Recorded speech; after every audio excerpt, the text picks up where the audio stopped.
네, 하나님의 말씀 히브리서 12장 5절로 13절입니다. 히브리서 12장 5절 말씀. 또 아들들에게 권하는 것 같이 너희에게 권면하신 말씀도 잊었도다. 일러스되 내 아들아, 주의 징계하심을 경히 여기지 말며 그에게 꾸지람을 받을 때에 낙심하지 말라. 주께서 그 사랑하시는 자를 징계하시고 그가 받아들이시는 아들마다 채찍질하심이라 하였으니 너희가 참음은 징계를 받기 위함이라. 하나님이 아들과 같이 너희를 대우하시나니 어찌 아버지가 징계하지 않는 아들이 있으리요. 징계는 다 받는 것이거늘 너희에게 없으면 사생자요 친아들이 아니니라. 또 우리 육신의 아버지가 우리를 징계하여도 공경하였거든 하물며 모든 영의 아버지께 더욱 복종하며 살려하지 않겠느냐. 그들은 잠시 자기의 뜻대로 우리를 징계하였거니와 오직 하나님은 우리의 유익을 위하여 그의 거룩하심에 참여하게 하시느니라. 무릇 징계가 당시에는 즐거워 보이지 않고 슬퍼 보이나 후에 그로 말미암아 연단받은 자들은 의와 평강의 열매를 맺느니라. 그러므로 피곤한 손과 연약한 무릎을 일으켜 세우고 너희 발을 위하여 곧은 길을 만들어 저는 다리로 하여금 어그러지지 않고 고침을 받게 하라. 아멘. 오늘 본문은 히브리서 12장 5절로 13절, 제목은 사랑의 징계입니다. 여기 6절 말씀에 주께서 그 사랑하시는 자를 징계하시고 그가 받으시는 아들마다 채찍질하심이라. 하나님께서 사랑하는 자를 징계하신다고 하였습니다. 나의 아들이 어렸을 때에 회초리를 만들었습니다. 얇은 쌀이나무 같은 회초리를 만들어서 거기 끝에 부분을 깎았습니다. 조금 깎아가지고 글씨를 썼는데 거기다가 사랑이라고 썼습니다. 매를 만들고 끝부분에다가 깎아가지고 글씨를 썼는데 사랑. 그리고서는 아이가 잘못할 때에는 매를 때리면서 사랑하는 것이다. 사랑하는 것이다. 근데 그 아이가 어렸을 때에는 매를 맞을 때 그걸 사랑이라고 느껴지지가 않습니다. 아버지가 나를 미워서 때리는 거 아니겠는가? 자기가 잘못해서 매를 맞으면서도 아버지가 나를 미워서 때리는 거 아닌가? 그렇게 서운한 그런 마음을 갖게 되는 거죠. 아버지의 그 뜻을 모르기 때문에. 여기 오늘 본문에는 징계라는 말씀이 많이 나옵니다. 하나님께서 우리 신자들을 징계하신다고 하는 것인데 여기 징계라고 하는 단어는 파이데이아 그것입니다. 파이데이아. 이것은 자녀를 훈련시킬 때 쓰는 용어입니다. 자녀들을 교육시키고 그 다음에 군대에서 그 사병들을 훈련시키고 양육시키고 교육시키고 훈련시키는 그런 의미가 들어 있습니다. 우리가 이 징계에 대해서 오해하면 안 되는 것이 무엇인가 하면요, 이 징계라고 하는 것은 징벌이 아니라는 것입니다. 벌 받는 것이 아니라는 것입니다. 우리는 징계받으면서 이것을 징벌, 벌이라고 생각하지 말라는 것입니다. 징벌이 아니에요. 우리가 죄에 따라서 징벌을 받았다고 하면은 벌써 우리는 하나님 앞에 심판받아 멸망할 수밖에 없는 죄인들이라는 거죠. 우리를 죄를 생각하면은요, 다 멸망당해야 돼요. 지난 시간에 여호수아 대제사장이 그 심판자 앞에 섰을 때에 더러운 옷을 입고 있었지만 하나님이 보실 때에는 그 더러운 옷을 벗기고 예수님의 의의 옷을 입혀라. 그렇게 말씀한 것처럼 하나님께서 우리 죄에 따라서 징벌한다고 그러면은 다 멸망당할 수밖에 없는 그런 죄인들이라는 거죠. 아무도 하나님 앞에 설 수가 없어요. 그래서 하나님께서 우리가 받아야 될 죄값에 대한 징벌은 이미 예수님을 통하여 다 받게 하신 거예요. 형벌. 그러니까 우리 죄값에 대한 형벌은 이미 예수 그리스도를 통하여 다 지불한 거야. 그러니까 우리는 이 징계받을 때에 결코 벌이라고 생각하지 말고, 징계는 지금 파이데이아 말씀한 것처럼 엄마 아빠가 자녀들을 교육하고 훈련하고 또 시정하고 교정하고 바로 세우고 그리고 마침내 복 주려고 한다고 하는 그런 말씀이 되는 것입니다. 징계는 징계인데 결코 징벌이 아니고 이것은 훈련시키는 것이다. 우리 신자들도 늙어가게 됩니다. 또 심지어는 나중에 나이 들어 죽게 됩니다. 여러분, 우리가 늙는 것이 결코 징벌이 아닙니다. 또 나중에 우리가 죽게 됩니다.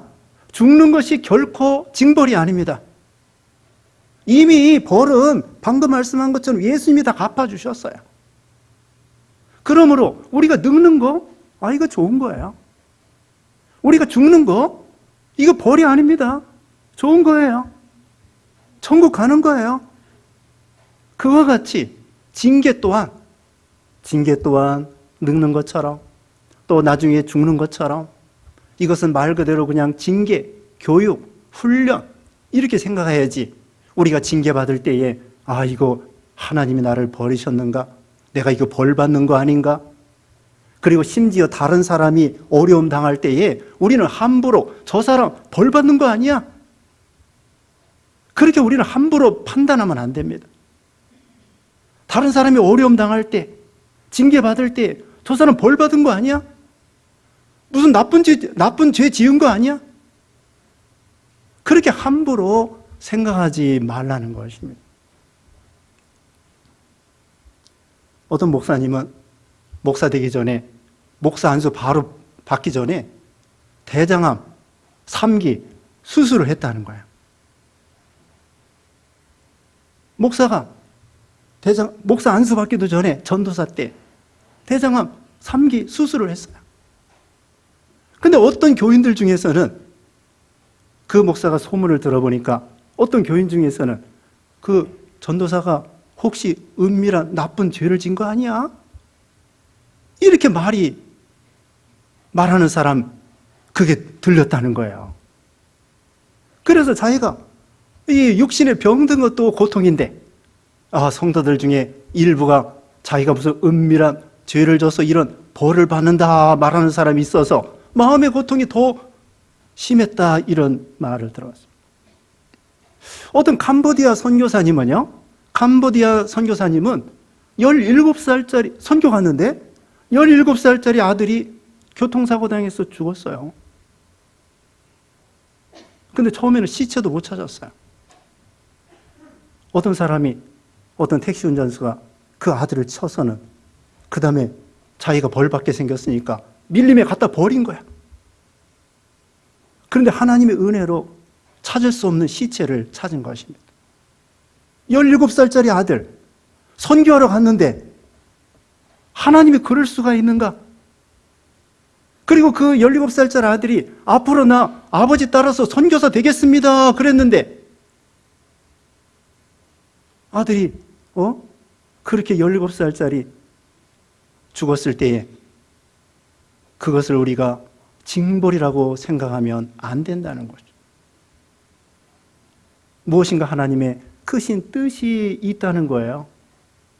어떤 사람은요, 우리나라 선교사 와가지고요, 20몇 살, 30몇 살 그런 분들이 3개월 만에 얼마 선교도 못하고 세상 떠나는 사람도 있었어요. 어떻게 보면은 하나님 나라에 너무 손해가 많아. 아니 20년, 30년 선교 훈련시키고 믿음 훈련시켰는데 여기 와가지고 3개월 만에 죽고 말았어요. 하나님이 너무 참 미련한 짓 한 거 아닌가? 왜 그런 3개월밖에 일 못하고 천국 가게 했는가? 우리는 함부로 판단할 수가 없는 것입니다. 예수님의 12사도 중에요, 예수님의 12사도 중에 야고보 사도가 제일 먼저 사도행전 12장에 보면은 제일 먼저 순교당했어요. 30살쯤에. 아니, 예수님께서 야고보, 요한, 베드로 특별 훈련시키고 그러더니 왜 야고보 사도 금방 그렇게 순교당했을까? 우리는 함부로 판단할 수가 없다는 거죠. 그러므로 우리는 우리 신자들에게 당하는 모든 징계는 우리는 결코 징벌이 아니고 말 그대로 우리를 하나님께서 교육하고 훈련시켜서 마침내 복이 되고 유익이 되게 하신다는 것, 그것을 꼭 믿으라는 것입니다. 그렇지 않으면요, 우리가 시험 들고 마귀 시험 들어가지고 하나님을 원망하고 여기 보면은 이제 징계받을 때에 징계를 경히 여기고 낙심하고 그러기가 쉽다는 거예요. 자, 징계하는 방법이 몇 가지 있습니다. 하나님이 우리 신자들을 징계할 때에는, 그리고 안 믿는 사람들은 아예 하나님이 징계하지 않아요. 무슨 못된 짓을 하고 살인하고 간음하고 도적질하고 별짓을 다 해도 안 믿는 사람들은 참아들이 아니기 때문에 오늘 본문에 있는 것처럼 사생자여 참아들이 아니기 때문에 내버려 두는 거예요. 하나님이 제일 큰 벌이 무엇인지 압니까? 내버려 두는 거예요. 로마서 1장에 나옵니다. 로마서 1장 24절에 하나님께서 그들을 마음의 정욕대로 더러움에 내버려 두사. 엄마 아빠가 아이들 잘못할 때 매를 때리는 거, 그거 좋은 것입니다. 만약에 어떤 엄마 아빠가 자기 아들이 잘못했다고 해서 고아원에 갖다 버려. 아이가 잘못했다고 해서 고아원에 갖다 버려. 그럼 그 아이의 입장에서는 얼마나 저주의 심판입니까? 아이가 잘못할 때 엄마 아빠가 매를 때리고 너 똑바로 해. 그리고서는 나중에는 이제 매 맞은 다음에는 서운해 할까봐 엄마 아빠가 어떻게 해요? 안아주고 아픈 데를 싸매주고 그 다음에 맛있는 거 사주고. 어떤 목사님이 어렸을 때 친구가 매 맞으면은 50원씩 받더래요. 그 친구한테 야, 내가 대신 맞아주고 내가 50원 받으면 안 될까? 옆집 아들을 때리지도 않고 50원 주지도 않아요. 근데 자기 집 아들이 잘못하면 매를 때리고서는 50원 주는 거야. 야, 가서 맛있는 거 사 먹어라. 옛날에. 그러니까 징계가 없으면 사생자의 참아들이 아니고 그건 오히려 고아원에 갖다 버리는 것처럼 저주요. 그런데 하나님이 우리를 사랑하셔서 징계하시는 것인데, 징계하는 첫 번째 방법이 무엇이냐? 양심에 답답하고 꺼려지는 것입니다. 양심으로부터 하나님께서 양심을 통하여 깨닫게 하시고 징계하시고 정신 차리라고 그러고, 그 다음에 두 번째로는 하나님과 이 관계가 멀어지는 것입니다.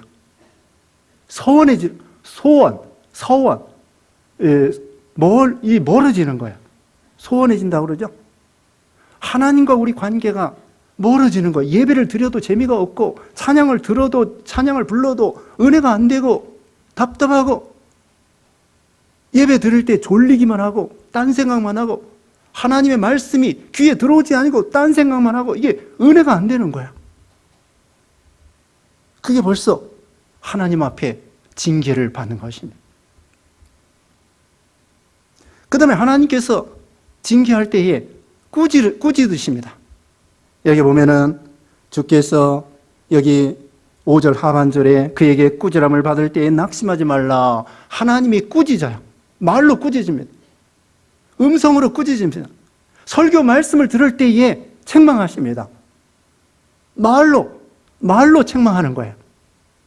말로 책망하다가 말 안 들으면 어떻게 돼요? 그 다음에 이제는 드디어 하나님께서 정식으로 매를 대기 시작하는 것입니다. 그때 회개하지 아니하고 그래도 곁길로 걸어갈 때에는 이제는 몸에 질병이 생긴다든지 사업에 어려움을 당한다든지 사기당한다든지 돈을 잃어버린다든지 몸이 병들어서, 그 다음에는 자녀들이 이것이 또 말썽을 피운다든지 무슨 일이 잘 안 된다든지, 또는 국가적으로 시대적으로 지금 코로나처럼, 이것도 우리 전체에 대한 하나님의 징계라고 할 수 있어요. 그동안 하나님이 주신 물질 가지고 허랑방탕하고 못된 짓에 쓰고, 그러므로 하나님께서 절제하도록 가시로 막고 담을 쳐서 막아 주시는 것처럼 노래방 문 닫았더라고요. 아마 주점, 술집도 많이 문 닫았을 거요.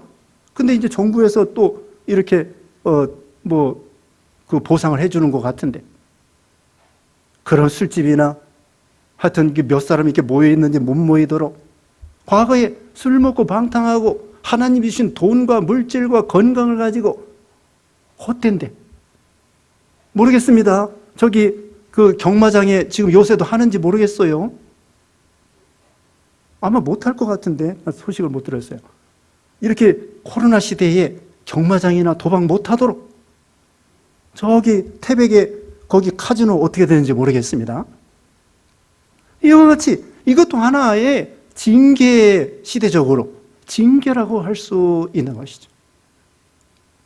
그러므로 자기 몸의 질병과 또 자녀 문제, 직장 문제, 물질 문제, 또는 시대적으로 여러 가지 그런 문제와 어려움과 난관과 이런 것도 하나의 징계하는 하나님의 방법이라고 할 수 있습니다. 그런데 하나님께서는 그때마다 빨리 회개하라는 거예요. 양심으로 하나님께서 감동할 때, 또 말로 타이를 때, 그때에 내가 뭘 잘못했는가, 즉시로 회개하면서 내가 뭘 잘못했는가, 그걸 교정하고 시정하고 회개하고 그걸 바로 서면은 깨끗하게 되는 거예요. 그런데도 하나님께서 매를 들고 있는데도, 어떤 사람이 다른 교회에 있을 때 어떤 집사님이 그러는 거예요. 교회도 잘 나오동 말동 하다가 속으로 이런 생각을 했대요. 이러다가 하나님 앞에 얻어맞는 거 아니야? 속으로 자기 양심에, 아니 교회 뭐 다니는 둥 마는 둥, 그 자기 양심에 벌써 집사인데 생각할 때 내가 이러다가 또 하나님 앞에 이거 매 맞는 거 아니야? 근데 그러다가 정말 계속 그때 회개했어야 되는데 나중에 위암에 걸려가지고 수술을 했다는 거예요. 그렇다고 여러분, 위암 걸렸다고 제가 정지하고 막 벌 받았다고 이렇게 말하는 거 아닙니다. 병 들었다고 다 뭐 저주 받았다, 징벌 받았다, 그게 아니라고 했죠. 다만 우리가 무슨 사건이 있을 때, 징계 받을 때에 내가 뭘 잘못했는가 한번 생각해 보는 거예요. 욥이 그런 큰 재앙을 만날 때 벌 받은 게 아닙니다. 저주 받은 거 아닙니다.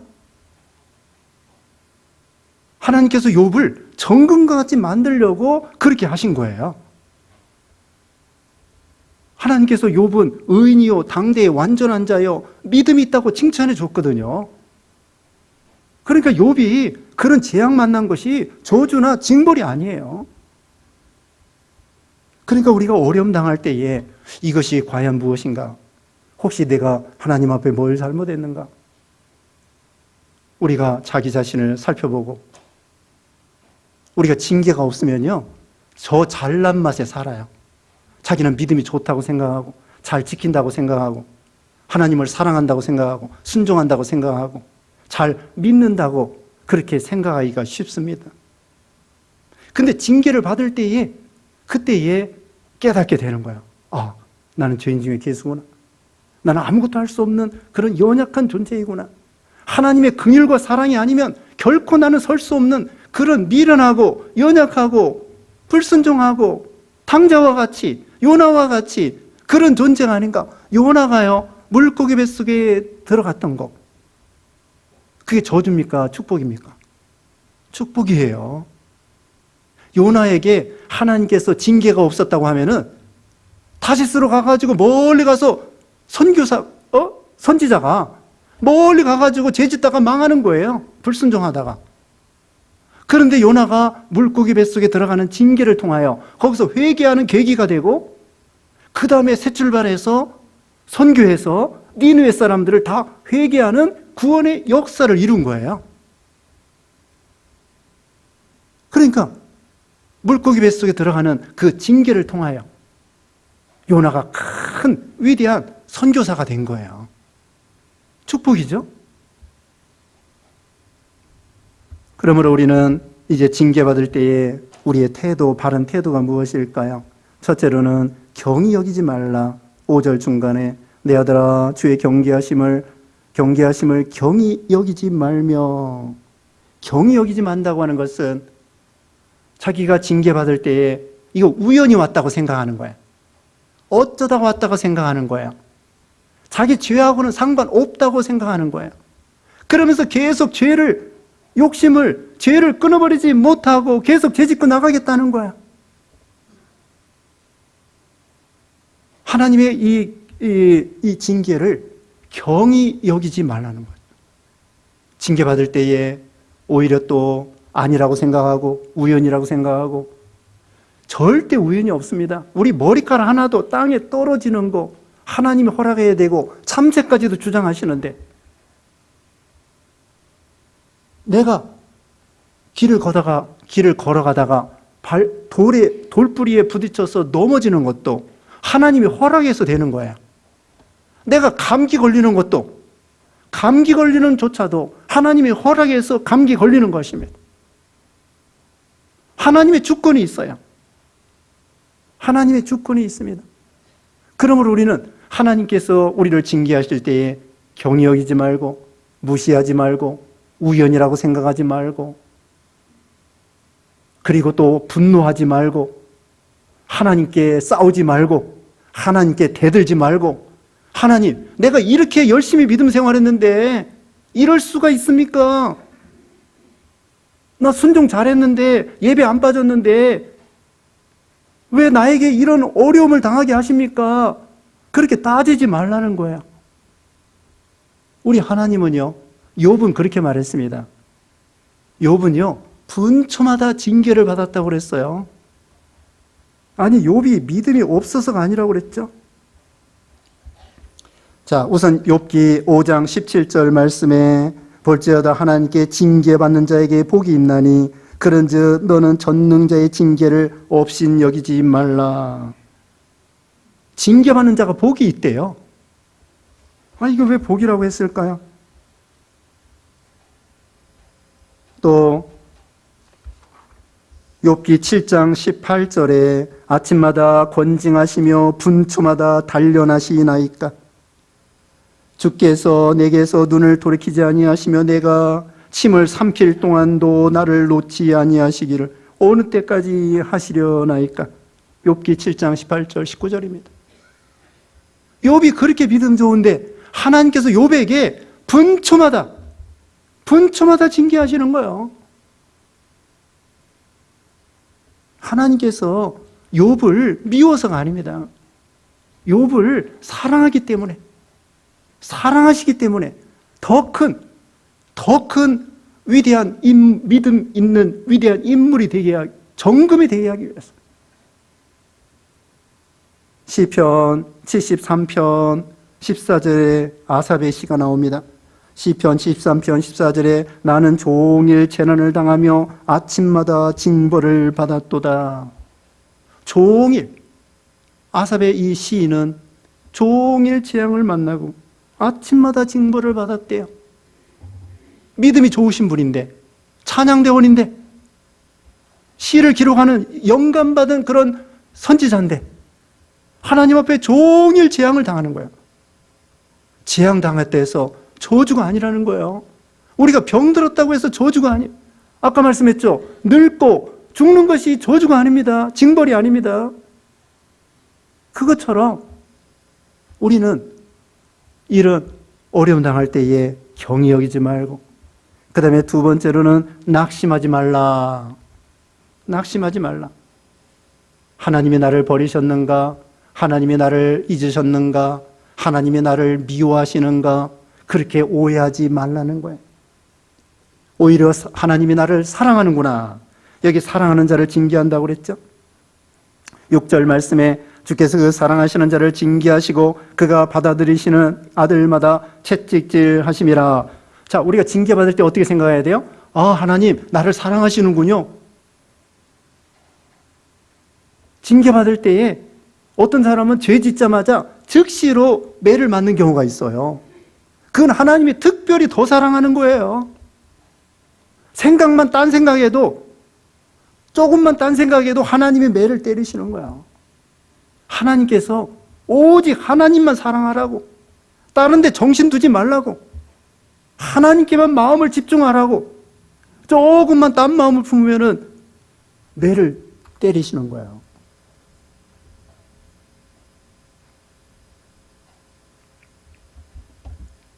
어떤 사람이 디즈니랜드에 갔습니다.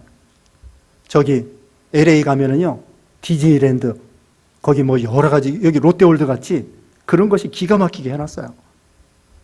그래가지고 거기 이제 막 이거 타는 거 있죠. 이거 타는데 야, 이거 멋있다 하는데 앞에 거기 펜스 딱 부딪혀가지고 입술이 터졌어요. 너무 거기 빠져가지고 야, 여기 미국 대단하네, 좋네, 오, 이거 재밌네. 그런데 거기 앞에 이 막는데 거기다 딱 부딪혀가지고 미국이 좋네 하다가 여기 입술이 딱 부딪혀가지고 터졌어요.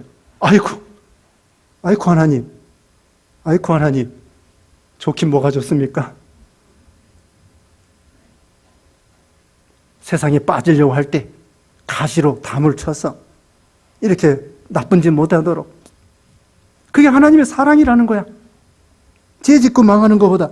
그래서 우리는 어려움 당할 때에 하나님 감사합니다, 나를 사랑하시는군요, 하나님의 은혜입니다. 분초마다 욥이, 또 아삽은 종일토록.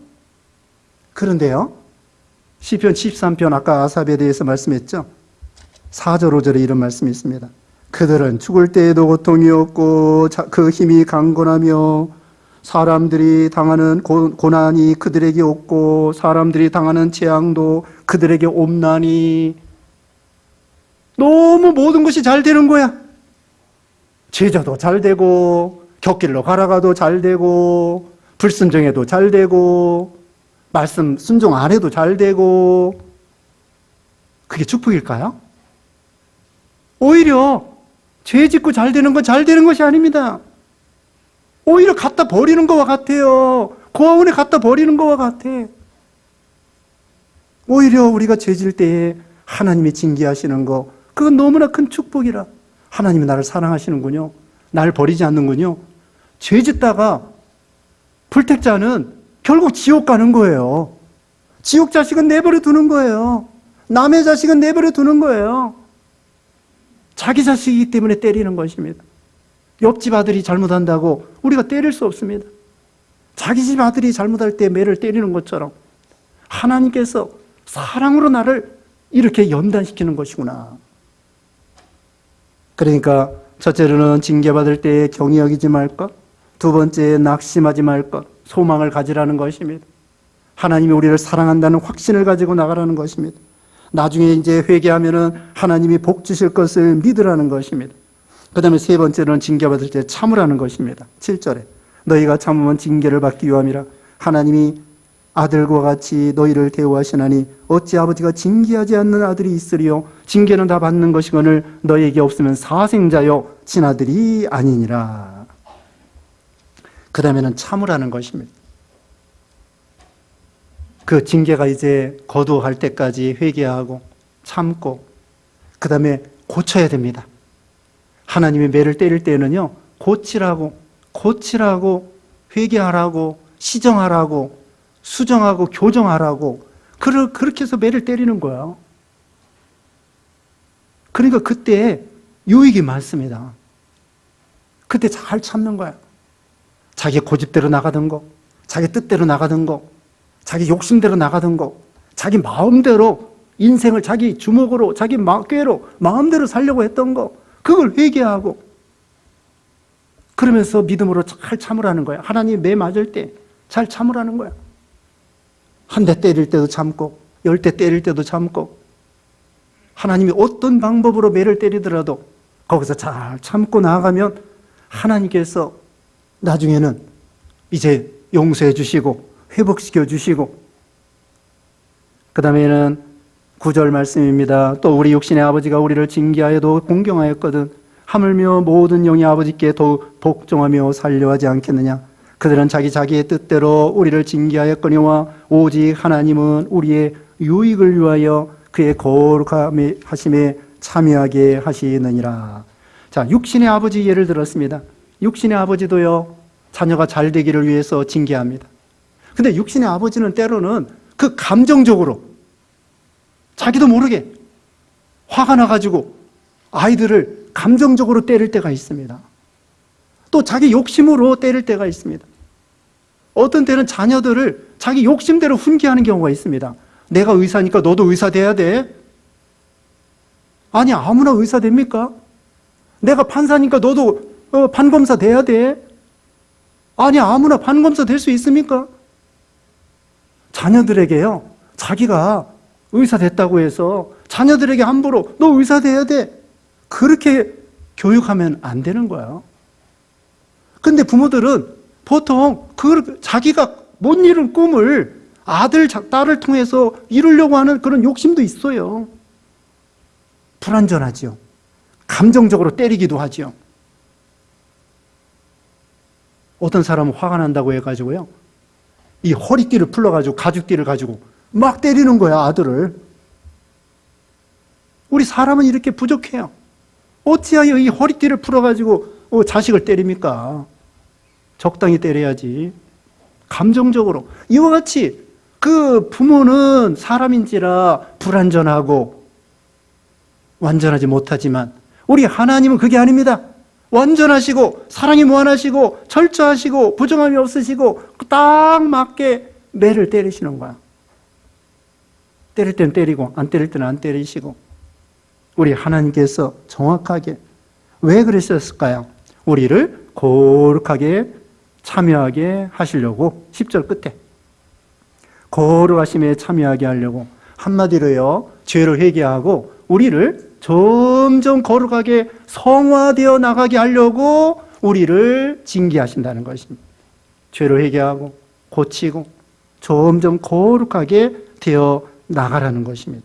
그러면 11절에 무릇 징계가 당시에는 즐거워 보이지 않고 슬퍼 보이나 후에 그로 말미암아 연단을 받은 자들에게는 의와 평강의 열매를 맺느니라. 의의 열매, 평강의 열매를 맺게 해주신다는 것입니다. 매를 맞은 다음에는요, 오히려 감사해요. 내가 이거 죄짓다가 망할 뻔했는데 하나님이 이거 막아주시고 죄짓지 아니하고, 그 다음에 하나님께서 싸매 주셔요. 아까 말씀했죠, 어떤 아버지가 아들 때린 다음에 50원씩 줬다고. 하나님께서 매 때린 다음에요, 그 다음에 보상해 주셔요. 너 수고했구나, 힘들었지. 그러면서 하나님께서 병도 치료해 주시고요, 위로해 주시고요, 돈도 주시고요, 하나님이 보상해 주시고요, 잘 참고 순종하고 회개하고 바로 서면 하나님께서 보상해 주셔요. 은혜 주십니다. 그러니까 매 맞는 것도요, 이것도 어떻게 보면은 징계받는 것도 지나놓고 보면은 재미가 나는 거예요. 하나님이 복 주시거든요. 의와 평안의 열매를 맺게 해주시고 위로해 주시고 은혜 주시고. 그 다음에 12절 13절에는 12절에 그러므로 피곤한 손과 연약한 무릎을 일으켜 세우고 너희 발을 위하여 곧은 길을 만들어 저는 다리로 하여금 오그러지지 않고 고침을 받게 하라. 낙심하지 말고 다시 일어나라는 거예요. 피곤한 손과 연약한 무릎 이렇게 세우라는 것입니다. 이게 무슨 육신의 건강을 위해서 이렇게 세우라는 것이 아닙니다. 영적으로 우리 마음이 축 늘어져서 죄 가운데 빠져가지고 매 맞아가지고 어려움 당할 때에 우리 하나님께서는 영적으로 용기를 내라, 힘을 내라, 다시 일어나라. 엘리야가 로뎀나무 아래 쓰러졌을 때에 천사를 통하여 빵과 물을 공급해 주면서 이거 먹고 기운을 차려라. 다시 이제 일어나라. 다시 사명을 감당해라. 너 죄짓고 매 맞는 동안에 하지 못했던 거 이제 다시 순종해라. 사역을 감당해라. 요나에게 매 맞은 다음에 다시 건강 주시고 저기 니느웨로 가서 다시 새 출발해. 하나님의 일을 해라. 하나님께서 용기와 능력을 주시는 거예요. 로뎀나무 쓰러진 엘리야에게 힘을 주는 것처럼. 베드로도요. 여러분 베드로 보세요. 3번이나 예수님을 부인했습니다. 그때 닭이 울었습니다. 그 닭이 우는 것이 징계하는 거예요. 너 회개하라. 그때 회개했어요. 그게 은혜죠. 더 매맞기 전에 닭이 울 때 즉시로 회개했습니다. 하나님께서 이 베드로에게 다시 사명을 맡겨주시는 거예요. 예수님 찾아와서 네가 나를 사랑하느냐? 내 양을 먹여라. 예수님이 회개한 그 베드로에게 다시 일어나라는 거야. 너 사도이잖아. 수제자이잖아. 힘을 내. 여기도 이제 피곤한 손, 연약한 무릎, 이제 일어나라. 용기를 내라. 능력을 받아라. 힘있게 하라. 그 다음에 고쳐라. 저는 다리로 하여금 어그러지지 않고 고침을 받고 이제 다른 박질해라. 그냥 쓰러져 있지 말고 이제는 회개하고 새 출발하고 하나님의 능력으로 그 사역을 감당하라. 믿는 일을 감당하라. 이렇게 하나님이 하시는 것입니다. 결론적으로 징계는 축복이고 하나님의 은혜이고, 그래서 징계를 통하여 하나님께서 우리에게 은혜 주시려고 하는 것. 징계가 없으면요 우리 망하라고 내버려 두는 거야. 징계를 통하여 하나님이 우리를 더 사랑하는구나. 욥이 얼마나 고통당했습니까? 그런데 분초마다 당하는 거예요. 미워서가 아닙니다. 하나님이 복 주시려고. 이제 잘 참으세요. 조금만 더 참으세요. 그러면 하나님께서 반드시 우리 사랑하는 자들에게 복을 주실 것이다. 기도하겠습니다. 거룩하신 은혜 감사합니다. 하나님 아버지, 우리는 참 부족합니다. 하나님이 우리를 사랑해 주시어서 이렇게 징계하셔서 바로 세워서 마침내 복 주려고 하시는 주님의 약속을 믿고 징계받을 때 경홀히 여기지 아니하고 낙심하지 아니하고 또 인내하고 힘을 써서 참 이제 새 출발하는, 그래서 하나님 앞에 더 큰 복을 받는 우리 교회 모든 성도들 되게 해주시옵기를 원하옵고 예수님의 이름으로 기도드리옵나이다. 아멘.